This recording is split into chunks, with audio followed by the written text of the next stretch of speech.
입술이 복될 수 있도록, 그리하여 하늘에 계신 하나님께서 영광 받으시고 주님 기뻐하시는 복된 이 한 시간의 예배가 되어질 수 있도록 주님 축복하여 주옵소서. 예배의 주인은 하나님이시니 하나님이 받으시는가, 하나님이 만나시는가, 하나님의 귀를 기울이시는가, 거기에 우리의 관심을 두며 오직 주께 영광을 올려드리는 복된 이 한 시간 되게 축복하여 주옵소서. 이 시간 부족한 종을 또 말씀 앞에 세우셨습니다. 부족한 종이 하나님 말씀을 전달할 지식도 지혜도 없으니 주께서 도와주셔서 귀한 하나님 말씀이 하나님 말씀으로 잘 대언되어질 수 있도록 부족한 종의 모습은 십자가 밑으로 감추어 주시고 오직 존귀하신 하나님의 말씀만이 잘 선포되어질 수 있도록 성령님이여 도와주시옵소서. 존귀하신 예수님 이름으로 기도드립니다. 아멘. 하나님 말씀 창세기 18장 22절부터 마지막 절 33절까지 함께 교독하시겠습니다. 창세기 18장 22절부터 마지막 절까지 교독하십니다. 제가 먼저 18장 22절을 읽습니다.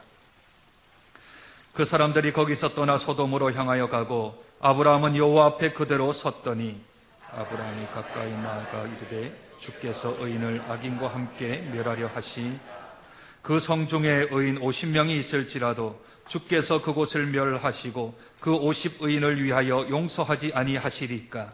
주께서 이같이 하사 의인을 악인과 함께 죽이심은 부당하오나 의인과 악인을 같이 하심도 부당하니이다. 세상을 심판하시리가 정의를 행하실 것이 여호와께서 이르시되 내가 만일 소돔 성읍 가운데에서 의인 50명을 찾으면 그들을 위하여 온 지역을 용서하리라. 아브라함이 대답하여 이르되 나는 티끌이나 재와 같사오나 감히 주께 아뢰나이다. 의인 50 중에 5명이 부족하다면 그 5명이 부족함으로 말미암아 온 성읍을 멸하려 하시니까 이르시되 내가 거기서 45명을 찾으면 멸하지 아니하리라. 아브라함이 또 아뢰어 이르되 거기서 40명을 찾으시면 어찌하려 하시나이까. 이르시되 40명으로 말미암아 멸하지 아니.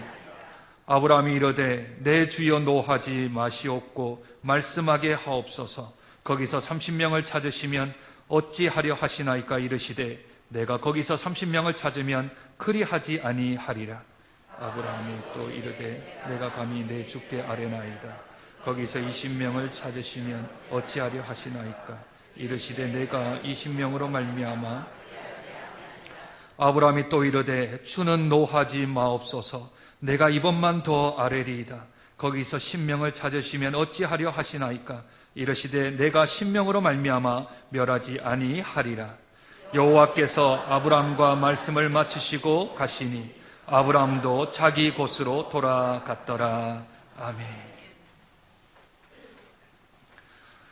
우리들의 자녀가 성장했다고 느낄 때가 언제이십니까? 아이들이 키가 자라고 몸무게가 늘어감에 따라 그들이 성장했다라고 느낄 수도 있겠지만 요즘 아이들이 워낙 초등학교 때부터 발육이 아주 뛰어나서 그 아이들이 언제 그렇게 자랐는지 언제 그렇게 성장했는지 잘 못 느낄 때가 있지요. 저에게는 두 딸이 있습니다. 이제 2명 다 올해로 성인이 되었습니다. 그런데 이번 얼마 전에 저는 큰딸, 둘째 딸에게서 이야, 얘들이 컸구나, 얘들이 성장했구라는 것을 피부로 느꼈습니다. 이전까지는 큰딸은 자기 자신, 둘째 딸은 자기 자신을 위하여서 부모와 이야기들을 했는데 문득 아빠, 요즘 목회가 어때요? 이야, 많이 컸다 라는 생각을 해요. 자기 앞가림만 하다가 이제는 아빠의 앞길도 조금 보이고 엄마 요새 건강은 좀 어떠냐 하며 엄마를 좀 챙기기도 하고 가족들끼리 식당에 가서 밥을 먹는데 이때까지 단 한 번도 하지 않았던 일을 큰딸이 한 겁니다. 뭘까요? 식사비를 지가 슬쩍 화장실 간다 하더니 계산을 하고 온 겁니다. 그랬더니 둘째 딸이 치킨을 시켰는데 치킨을 자기가 결제를 하는 거예요. 순간 아, 부자 되었다. 밥 먹으러 가도 내가 결제 안 하고 이 어떤 배달을 시켜도 내가 결제 안 하니, 야, 이거 부자 되었다 생각이 드는 한편에 돈이 문제가 아니고 아이들이 많이 컸구나, 아이들이 많이 성장했구나, 그런 생각을 했습니다. 자녀가 부모님 걱정을 해요. 자녀가 집안 걱정을 좀 해요. 자기들이 그 문제를 해결할 수는 없지만 그러나 아빠, 엄마에 대한 생각들을 좀 해요. 그러면 아이들이 야, 좀 컸다, 좀 자랐다, 그런 생각이 들지 않을까요? 오늘 창세기 18장의 아브라함이 12장부터 시작하여 조금씩 믿음이 성장하고 믿음이 성숙해 나가고 있습니다. 그런데 오늘 처음으로 아브라함이 하나님께 먼저 나아갑니다. 처음으로. 이때까지 하나님과 만남은 계속 진행되었었습니다. 12장에서 2번 만났습니다. 13장에서 한 번, 15장에서 한 번, 17장에서 한 번, 그리고 18장 제일 처음에 한 번 더 만났습니다. 6번을 하나님과 만남 가운데 단 한 번도 아브라함이 먼저 하나님을 찾아간 적은 한 번도 없습니다. 다 하나님이 먼저 아브라함에게 찾아오셔서 이르시되 합니다. 제가 주보에 요약되어져 있는 구절들을 한번 잘 찾아보세요. 아브라함이 먼저 나간 적 없이 하나님이 먼저 찾아오셨습니다. 오늘 18장 22절에 처음으로 아브라함이 하나님께 먼저 나아갑니다. 오늘 22절 볼까요? 그 사람들이 거기서 떠나 소돔으로 향하여 가고 아브라함은 여호와 앞에 그대로 섰더니. 처음에는 세 사람이 왔지 않습니까? 두 천사는 소돔으로 가고 여호와 하나님, 육신으로 오신 아마도 예수 그리스도께서 남아 계셨던 것 같고 아브라함이 그 앞에 서 있습니다.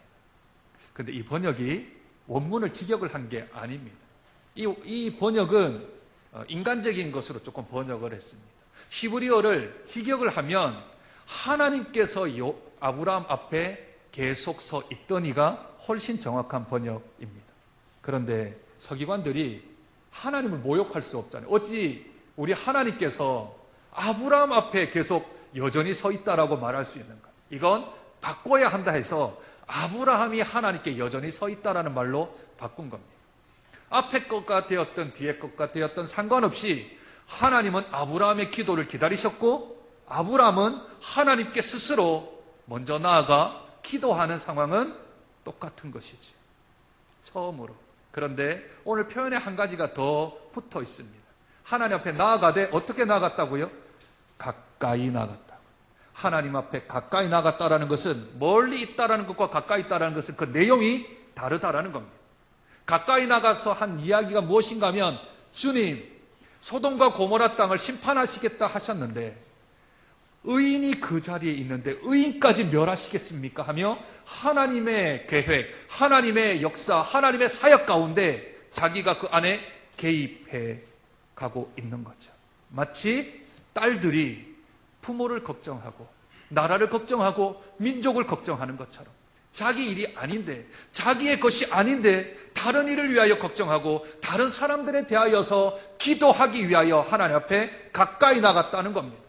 자기 일 같으면 멀찍이 좀 떨어져서 이야기해도 될 법한데 아브라함이 하나님께 가까이 나갔다는 것은 구원과 심판에 관한, 생명에 관한 이야기를 할 때 한 발자국 더 가까이 나아가서 하나님 앞에 기도하며 나가고 있습니다. 악인과 의인을 함께 멸하는 것이 옳습니까? 하나님은 정의로우신 분 아닙니까? 하나님은 의로우신 분인데 착한 사람, 하나님 앞에 반듯하게 살아가는 사람을 함께 멸하시는 것은 정의롭지 않습니다 하며 하나님 앞에 대화를 나누며 이제는 수준이 조금 더 올라가서 하나님의 뜻, 하나님의 계획 안에 아브라함이 들어가고 있는 모습을 보게 되지요. 이게 아브라함의 성장한 모습입니다. 성장한 사람은 이제 기도를 통하여서 조금 더 자기의 기도의 영역을 확장시켜 나갑니다. 지경을 더 넓혀 나가는 것이죠. 이제까지 자기만 생각했는데 이제는 조금 더 넓혀서 주위에 있는 도시들, 주위에 있는 사람들, 그들을 위하여 기도하고 있는 아브라함의 모습을 통해 우리들은 성장하고 있구나 생각을 할 수 있습니다. 기도하지 않는 자는 믿음이 없는 자입니다. 이것은 확실합니다. 믿음이 있는데 기도를 안 할 수는 없습니다. 살아계신 하나님 앞에 기도를 올리지 않는 자는 믿음이 없는 자입니다. 그러나 하나님께서 기도의 자리로 부르실 때 아멘하며 화답하며 주 앞에 나와서 기도하는 자들은 영적 어린아이들입니다. 하나님이 어떻게 기도의 자리로 부르시지요? 그냥은 사람이 말을 잘 안 들어요. 그래서 어려움을 주기도 하고요, 고난을 주기도 하고요, 힘든 역경을 주기도 해요. 경제가 어려우면 새벽 기도 인원이 느는 거 아십니까? 살기가 힘들고 어려우면 사람들이 주께로 나와 기도하기를 더 힘씁니다. 그건 주님이 부르시는 거죠. 교회에서도 부릅니다. 새벽 기도 있습니다. 금요 기도회 있습니다. 수요일도 있습니다. 기도하러 오세요. 우리에게는 기도의 중보의 기도실이 있습니다. 기도하러 나오세요 하고 교회에서도 부르죠. 이 부름의 요청에 응하는 분들은 어린아이. 그런데 그것도 응하지 않아서 어떻게 하지요? 특별 부침, 특별 새벽 기도회, 특별 금요 기도회. 안 나오니까 부르는 겁니다. 어린아이는 과자로 또는 핸드폰으로 그 아이들에게 미끼를 주어서 나오도록 하듯이 하나님께서 부르시는 방법은 여러 가지입니다. 다 영적 어린아이입니다. 그러나 장성한 사람은 하나님이 나를 부르지 않아도, 하나님께서 나에게 어떤 소리를 들리지 않아도, 내 형편과 처지와 여건과 상관없이 하나님께 나와 기도한다면, 그것이 교회에든지 그것이 가정에서든지 그것이 직장에서든지, 그런데 그 기도의 제목이 나를 위한 게 아니라 다른 이들을 위하여 기도한다면 그 사람은 하나님께서 보실 때에 성장하고 성숙하고 진보한 믿음이라고 하나님은 여겨주실 것입니다. 주중마다 30명의 중보 기도인들이 골방에 들어가 교회를 위하여, 나라를 위하여, 민족을 위하여, 그리고 성도를 위하여, 우리들을 위하여 기도합니다. 자기의 기도 제목은 하나도 없고 온전히 1시간 동안 주 앞에 기도합니다. 중보 기도 하시는 분들 복이 있을 줄로 믿습니다. 중보 기도를 하시는, 집에서 기도하시는 분들 복이 있을 줄로 믿습니다. 왜냐하면 하나님이 기뻐하시거든. 하나님이 보시고 이야, 자랐네, 성장했네, 성숙했네 하고 하나님이 기뻐하신다고. 그러니 우리들은 믿음이 없는 자처럼 기도하지 아니하는 자가 아니라, 누가 부른다고 해서 기도하는 자가 아니라, 내가 하나님 앞에 한 발자국 더 가까이 나아가 주께 기도하는 복된 자가 되어 영적으로 믿음이 성숙하는 저와 여러분 되시기를 축복드립니다. 그래야 하나님이 기뻐하신다. 나를 위한 기도도 어린아이 때는 해야 합니다. 그러나 내가 나만 기도했다면 이제는 지경을 높이고 폭을 넓혀 다른 이들을 위하여 기도하는 그 중보 기도의 맛을 한번 느끼시는 복된 가을의 절기가 되시기를 주님의 이름으로 축복드립니다. 저는 개인적으로 목회하는 데 있어서 풍랑을 맞아본 적은 별로 없습니다. 하나님께서 일대에 예수를 믿게 하시되 그 목회길을 그렇게 어렵게 해본 적이 없습니다. 처음엔 저는 그렇게 생각했습니다. 하나님께서 저를 목사로 부르실 때에 목사에 맞는 자질을 주셨구나, 목사에 맞는 능력을 주셨구나, 목사에 대한 은사를 주셨구나, 그렇게 생각을 했습니다. 쉽게 말하면 지 잘났다 이거 말이죠. 지 잘나서 목회가 잘 되는구나, 그렇게 생각을 했었습니다. 그런데 하나님께서 깊이 기도하는 가운데 사람들을 보여주시는데, 저를 위해서 기도해 주시는 중보 기도자들의 모습들을 눈으로 확 보여주시는, 그 순간 네가 아니고 저들이다, 네가 아니라 저들이다. 네가 그래도 처음 예수를 믿고 목사가 되어서 그렇게 목회의 길을 조금씩 잘 걸어갈 수 있었던 것은 네 능력도 아니요, 네 자질도 아니요, 네 은사도 아니라 저들이 너를 위하여 기도했던 그 기도의 무릎 때문에 내가 너를 그렇게 인도하였다 하는 하나님의 음성을 듣고 그 자리에서 제가 꼬그라졌습니다. 야, 기도하는 이들이 보이지 아니하는 손이 뒤에 있어 이렇게 후원을 한 것도 모르고 지 잘난 척하며 앞에 섰던 제 모습이 얼마나 부끄럽던지요. 기도하면 하나님께서 은혜를 주십니다. 기도를 하면 하나님께서 복을 주십니다. 기도를 하면 그 사람이 받을 만한 자격이 안 되고 그릇이 안 되면 그것이 반사되어서 자기에게로 돌아오거든요. 그러니 기도는 하나도 낭비되는 것이 없지요. 이제 아브라함은 한 발짝 조금 더 나아가 믿음의 성장의 모습을, 사명을 감당하려고 하는 그의 모습을 보게 되어집니다. 오늘 본문은 읽지는 않았지만 그 앞절에 보면 18절입니다. 아브라함은 강대한 나라가 되고 천하 만민은 그로 말미암아 복을 받게 될 것이 아니냐. 내가 그로 그 자식과 권세에게 명하여 여호와의 도를 지켜 의와 공도를 행하게 하려고, 그 뒷말이 중요합니다. 그를 택하였나. 그를 택하였나. 아브라함을 택하신 것은 세 가지의 하나님의 뜻이 있었던 겁니다. 그 첫 번째는 하나님의 나라로 강대하게 만들고, 두 번째는 이 아브라함을 통하여서 천하 만민이 뭘 받는다고요? 복을 받는다고요. 이 사람이 복의 근원입니다. 이 사람의 복의 출발지입니다. 이 사람이 축복의 유통자입니다. 이 사람이 축복의 채널이 되어집니다. 이 사람을 통하여서 복이, 하나님의 복이 흘러가게 되어지는, 하나님이 이 사람을 통하여 천하 만민의 복을 삼으시려고 하나님이 이 사람을 택하였습니다.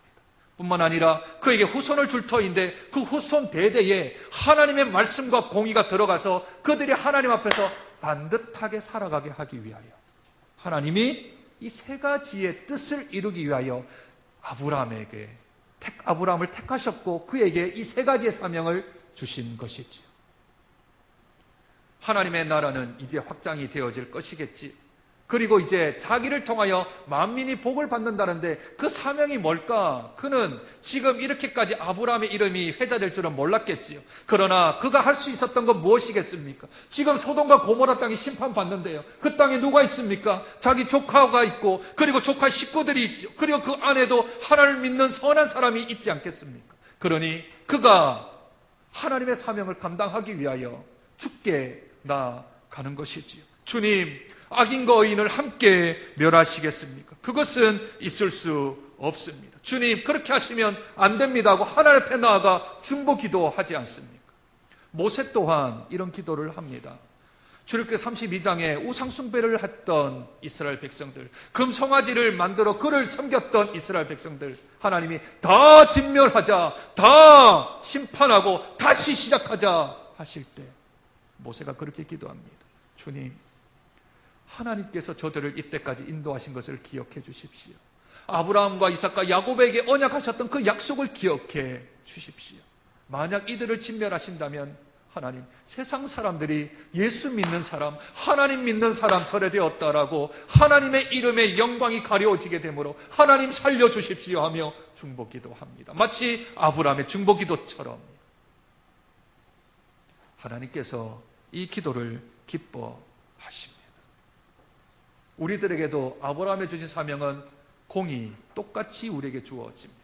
저와 여러분들은 하나님 나라를 강하게 만들어야 되는 사명이 있습니다. 우리 한 사람 한 사람이 빛과 소금이 되어서 세상에 나가서 사람들에게 영향을 끼쳐주는 영적인 리더가 되어야 합니다. 세상 사람들이 하나님의 이름을 바라볼 수 있도록, 우리의 말과 우리의 행동을 통하여 하나님을 발견할 수 있도록 빛과 소금의 역할을 감당하는 것, 그것이 천하 만민이 우리를 통하여 복을 받는 것이며, 궁극적으로는 저들에게 복음을 전하고 예수 그리스도의 십자가와 부활의 능력을 전함으로 저들이 거듭나게 되어 주의 자녀가 될 수 있는 가장 신령한 하늘에 속한 복을 받을 수 있도록 우리들은 저들을 위하여 축복의 통로가 되어야 하며 복의 근원이 되어야 할 줄로 믿습니다. 아브라함의 사명이나 우리 사명이나 별로 차이가 없어요. 그가 6번이나 기도를 바꾸어가며 기도합니다. 하나님, 저 소돔과 고모라 땅에 50명 있으면, 의인 50명 있으면 구해 주시겠습니까? 45명은요, 40명, 30명, 20명, 10명까지 내려왔습니다. 왜 5명까지는 안 내려갔을까요? 롯의 가족을 생각하니 그의 딸들이 결혼을 했거든요. 사이가 둘 있어요. 딸 둘이에요. 부인이 있지요. 그러니 6명 정도는 되니까 최소 6명은 의인이 아니겠는가? 또 그 외에 4명 정도는 있지 않을까라는 생각을 하게 된 겁니다. 성서 고고학자들에 따르면 당시 소돔과 고모라 땅에 살았던 사람이 12만 명 정도로 추정합니다. 뭐 학자들마다 조금 차이는 있지만 거의 12만 명 플러스 마이너스 1, 2만 명 정도가 됩니다. 12만 명 중에 몇 명이요? 10명이에요. 하나님께서 12만 명 중에 10명만 있으면 내가 이 땅을 용서한다, 내가 이 땅을 심판하지 않는다 하셨습니다. 소돔과 고모라 땅은요, 그래도 나은 편일지 모르겠습니다. 이제 왕정 시기가 끝나는 예레미야 시대 때 예레미야 5장 1절은 이렇게 우리에게 말씀합니다. 너희는 예루살렘 거리로 빨리 다니며 그 넓은 거리에서 찾아보고 알라.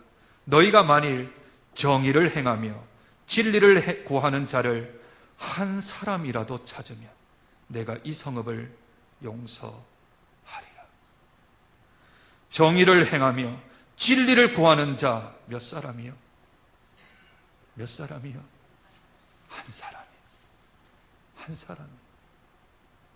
이스라엘이 멸망해 갈 때 예루살렘 성 안에 진리를 행하며 정의를 행하는 자가 한 사람도 없어 그 성이 멸망합니다. 저희 교회가 있는 곳이 장전 2동입니다. 이 장전은 1동, 2동, 3동으로 구성되어져 있어요. 제가 인터넷을 찾아 장전동에 살고 있는 사람들의 인원을 한번 파악해 봤습니다. 우리 장전 1동, 2동, 3동 몇 명쯤 살까요? 2017년 6월 기준의 인구입니다. 4457명입니다. 우리 살고 있는 장전 2동은 15,421명 정도 되어집니다. 물론 우리 장전교회 성도들은 다 장전동에 살지는 않습니다. 그러나 교회는 장전동에 있습니다. 장전동에 하나님께서 장전교회를 세워주신 것은 장전동을 잘 섬기라고 장전동으로 세워졌습니다. 만약 하나님께서 뜻이 계셔서 장전 2동만 섬기라고 하셨으면 우리 교회 이름은 장전 2교회가 되었겠지. 그러나 장전교회라고 지어준 건 장전동을 잘 섬기라고. 똑같이 인원수 대비는 할 수 없지만 4만 명 정도 되어지면요, 12만 명 중에 10명 있으면 되면 4만 명이면 몇 명 있으면 될까요? 3명이요. 3명에서 4명이요. 조금 더 규모를 키워볼까요? 금정구 인원이 몇 명쯤 되냐면 24만 3,293명입니다. 작년 6월 기준입니다. 그럼 몇 명 정도 필요할까요? 계산해 봤더니 24만 명이니까 12만 명에 10명이면 24만 명이면 20명만 있으면 하나님이 금정구를 용서하십니다. 사랑하는 성도 여러분, 저희 교회가 장전동을 책임지지 못할까요? 저희 교회가 금정구를 책임지지 못할까요? 오늘 아브라함의 이야기나 예레미야의 이야기를 통하여 보면 우리들은 차고도 넘칩니다. 우리는 10명도 아니고 20명도 아니고 200명이 넘는 숫자가 여기에 있지 않습니까? 저와 여러분들이 진리를 행하고 참된 바른 말씀 속에 거하는 사람 20명만 있으면 금정구를 살립니다. 장전동을 살릴 수 있습니다. 그런데 만약 장전동이 황폐해지고 금정구가 우상숭배로 도배된다면 그 책임은 저와 여러분 책임입니다. 그 안에 누가 없다고요? 진리를 행하고 정의를 구하는 자들이 없기에 이 땅이 그렇게 황폐해지는 겁니다. 나만 먹고 살자고, 나만 잘 살아보자고 사는 사람들만 있다면 이 땅은 변화되지 않습니다. 그러나 아브라함이 중보하며 기도합니다. 이 땅에 의인 10명 있으면 주님 용서하여 달라고 그렇게 기도했더니 하나님이 그 엎어시는 중에 롯을 구출해 내십니다. 19장 29절입니다. 하나님이 그 지역의 성을 멸하실 때에 곧 롯이 거주하는 성을 엎으실 때에 하나님이 아브라함을 생각하사, 그 앞에 넣는다면 하나님이 아브라함의 기도를 생각하사 롯을 그 엎으시는 중에서 내보내셨더라. 얼마나 거룩한 구절입니까? 얼마나 아름다운 구절입니까? 장전교회를 통하여 장전동이 하나님의 은혜를 받았더라. 장전교회를 통하여 금정구가 하나님의 은혜를 받았더라. 얼마나 하나님 앞에 영광스러운 이야기일지요. 아브라함은 이전까지는 몰랐는데 믿음이 성장하고 신앙이 성숙해보니 가장 중요한 것은, 이 땅에서 살아가는데 가장 중요한 것은 생명 살리는 일이 가장 중요한 것임을 깨달았습니다. 먹고 살아 자기의 생명 유지하는 것도 중요하지만 저 죽어가는 사람, 저 복음 모르고 죽어가는 사람, 저 하나님 모르는 사람, 심판의 시기라도 조금 물려서 그들이 하나님을 알 수 있도록 그들이 생명 걸고 기도하며 나갔습니다. 아브라함이요, 생명 걸고 기도했다고. 생명 살리려고. 어디서 하냐고요? 하나님하고 대화하는 모습을 보세요. 아브라함이 이렇게 말합니다. 30절, 내 주여 노하지 마시옵고. 31절, 내가 감히 주께 아뢰나이다. 32절, 주는 노하지 마옵소서. 내가 이번만 더 아뢰리이다. 하나님하고 지금 맞짱 뜰 수는 없잖아요. 하나님이신데 하나님 앞에 자기가 함부로 대할 수 없잖아요. 자기가 이렇게 말하면 자기가 어떻게 될는지 알지 못한다는 것은 생명 걸고 생명 살리기 위하여 나갔던 것이죠. 가족들 가운데 예수 모르는 분들 계시지요. 하나님을 좀 떠나 있는 분들도 계시지요. 그들이 돌아오려면 어떻게 해야 할까요? 주님은 살아계십니다. 하나님은 역사하십니다. 근데 하나님이 나타나셔서 그 사람에게 은혜를 주셔서 교회로 돌아오면 참 좋겠는데, 그런데 그렇게 하지 않는 이유는 무엇일까요? 근성으로 기도하지는 않나요? 하나님께만 책임을 돌리지는 않나요? 생명을 살리는데 생명을 담보로 하지 않는 우리의 연약함은 없는지요? 생명을 살리겠다 했는데 자기는 썩을 생각이 전혀 없어요. 하나님의 미달이 썩으면 열매를 맺고 썩지 아니하면 그대로 있겠다 했는데 열매는 맺고 싶은데 나는 안 썩는 거예요. 나는 기도하지 않는 거죠. 나는 하나님 앞에 생명 걸지 않는 거죠. 작정 기도하지 않지요. 금식 기도하지 않지요. 생명 살리는데 생명을 걸지 아니하고 생명을 살리려 하니 생명이 살아납니까? 그저 그대로 있을 뿐이지요. 사도 바울의 고백을 한번 들어보십시오. 로마서 9장 3절입니다. 나의 형제 곧 골육의 친척을 위하여 내 자신이 저주를 받아 그리스도에게서 끊어질지라도 원하는 바로다. 내 골육이, 내 친척이, 내 아는 사람이 하나님께로만 돌아올 수 있다면, 나는 그리스도에게서 저주를 받아 지옥을 간다 하더라도 저들을 살려달라는 애절한 복구하는 기도입니다.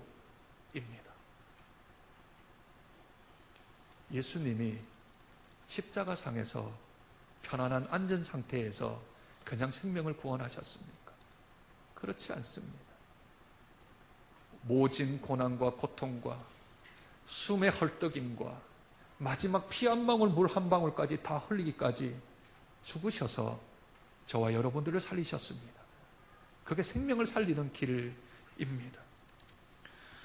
그러므로 생명 살리는데 그저 되지 않습니다. 대가를 지불할 필요는 없지만 내가 생명 걸고 나가야 합니다. 생명 걸고 기도해야 주께서 은혜를 베푸십니다. 아브라함이 롯을 구한 것처럼 그렇게 하나님이 역사하시는 것이지요. 저와 여러분들은 하나님의 자녀입니다. 자녀는 성장해야 합니다. 성장하지 아니하면 부모의 근심입니다. 키가 자라지 않아도 근심이고요. 지혜와 지식이 자라지 않아도 근심입니다. 여전히 머물러 있는 신앙생활에 있다면 하나님이 근심하십니다. 믿음의 성장은 하나님 앞으로 나아가는 겁니다. 하나님 앞으로 나아가되 가까이 한 발짝 더 나아가 이제는 내 기도 제목, 이제는 우리 가족의 기도 제목을 넘어 조금 더 영역이 확장되어야 합니다. 뿐만 아니라 하나님의 주신 사명이 무엇인지를 깨달아야 합니다. 내가 누군지, 내가 어떤 일을 위하여 이 땅에 보내셨는지, 또 내가 왜 생명을 가지고 살아가고 있는지 하나님이 나에게 주신 사명을 깨닫는 자. 그 사명 중에 가장 중요하고 중요한 것은 생명 살리는 것입니다.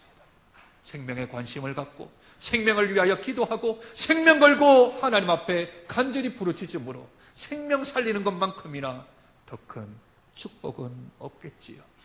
저와 여러분들이 성장하기를 원합니다. 저와 여러분들이 더 성숙하기를 원합니다. 하나님의 뜻을 이루어 나가는 복된 자들 되어지기를 원합니다. 하늘의 뜻이 이 땅에서 이루어지는 도구와 방법은 저와 여러분들입니다.